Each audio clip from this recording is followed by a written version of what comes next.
This was a deliberate act of violence against innocent children and other people worshiping. The sheer cruelty and cowardice of firing into a church full of children is absolutely incomprehensible. That was Minneapolis Police Chief Brian O'Hara discussing the horrific attack on a church full of Catholic elementary school students gathered en masse just this morning to celebrate the first week of school.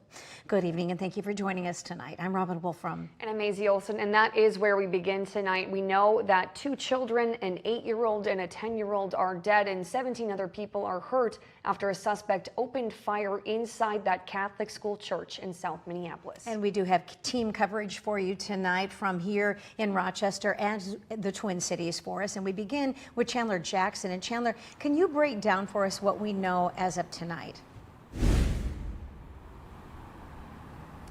Yeah, Robin, Maisie, as you can imagine, it's been a bit of a difficult day for everybody here, from the individuals and families that are directly impacted to the law enforcement that have diligently been working to figure out why this all happened in the first place, all the way up to our Governor Tim Walz, who I was actually able to hear from just a couple of hours ago.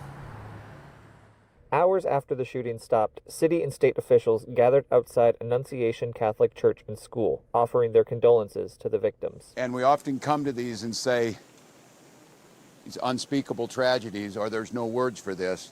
There shouldn't be words for these types of incidents because they should not happen. In total, there were 19 victims. 17, mostly aged 6 to 15, with a few in their 80s, remain in the hospital but are expected to survive. However, 2, an 8-year-old and a 10-year-old, were pronounced dead at the scene, intensifying the grief. The suspect has been identified as Robin Westman, and their motive right now is still unknown, but we do know that it is believed they acted alone. Police say Westman was armed with 3 guns, a rifle, a shotgun, and a pistol, saying Westman is believed to have fired all 3 during the volley of gunfire. However, Mayor Jacob Frey called on everyone to focus on those directly impacted by Westman's actions instead. We should not be operating out of a place of hate for anyone. We should be operating from a place of love for our kids. Kids died today. This needs to be about them. And of course, calls for action and change. And it's on all of us to recognize the truth and the reality that we can't just say that this shouldn't happen again and then allow it to happen again and again beyond that. It's on all of us. Governor Walz saying they will continue to work to find an end to these tragedies. But what happened here today will not be gone. Minnesotans will not step away. We'll stand with this community. We'll redouble ourselves to do the best we can to understand what we can do to prevent any parent from having to receive the calls they received today.